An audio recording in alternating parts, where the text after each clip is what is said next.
بابر اعظم په خپل انټرویو کې هغه خبره مخې ته راوړه ملګرو چې وجه څه وه چې پېښور زلمو دا میچ بیلو.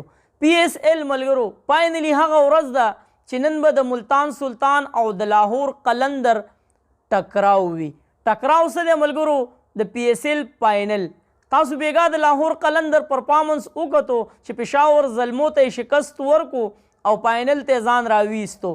نن ملګرو د زړونو درزا او د کرکټ چې څومره هم شوقیان دي نو هغه په دې انتظار دي چې د فاینل اخیری بال به د چا په حق کې راخیږي او دغه د پی ایس ایل ټرافي به څوک په لاسو کې اوچتوي.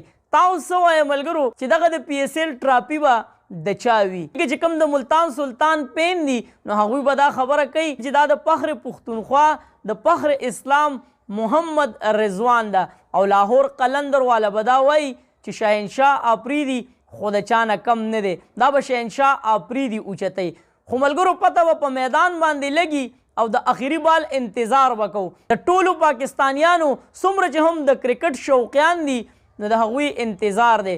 نن میچ امید ساتو ملګرو چې یو ښه میچ وشي ځکه چې دا فاینل دی. خو بیا په دې ډېره زیاته خوشحالي پکار ده ملګرو او په دې به راسره متفق کیږئ او ویډیو به لازمي مخکې شیر کوئ. الحمدلله ثم الحمدلله چې د پی ایس ایل د اوسه پورې کوم میچونه وشو نو په پاکستان کې ډېر زیات ښکلي وشو او ډېر زیات پر امن طریقې سره دا پی ایس ایل ختمېدو والا دی. الله جل شانه دی دا اخیری میچ هم په خیر خیریت سره ختم کی. پاکستانیانو هم د پی ایس ایل نه خوند واغستو خو چې کم یو ټیم نن فاینل وګټو نو د هغې د فین دپاره به شعرونه په ترنم کې راوړم د هغې ټیم دپاره. خو نن به ویډیو شیر کوئ او کمنټس به زیات کوئ نو که دا ویډیو زیاته شیر شوه او زیات کمنټس راغله چې کوم ټیم د پی ایس ایل دغه ټرافي په لاس کې اوچته کړه نو د هغوی دپاره به په ترنم کې شعرونه راوړم. اوس راځو ملګرو بابر اعظم چې بیګا کومه انټرویو ورکړې ده نو په هغې کې دا خبره کړې ده چې یاره د 11 اوور پورې زموږ چې کوم اوسط و هغه موږ ډېر زیات ښکلی روان کړی خو بیا د 11 نه واخله د 16-17 پورې چې کوم اوور دي نو په هغې کې لاهور قلندر بهترین بالنګ وکړو او په دغه ټایم کې زموږ رنزونه ډېر زیات کم شو.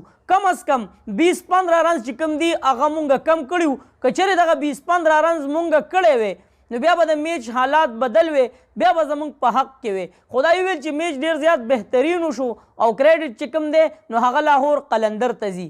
تاسو سره بیګا هم مونږ شریک کړي وو چې یاره کم از کم 15-20 رنز چې کوم دي نو هغه کم شوي وو او هم هغه خبره بابر اعظم هم وکړه.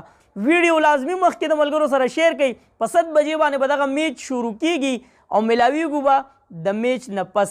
چرته مې الله مخاد آباد او خوشحاله ساته. اخر کې واس پاکستان زنده آباد، مسلمان زنده آباد. تل دی وي آباد دی وي زموږ وطن پاکستان دی او مسلمان دی وي. د لوی الله په امان.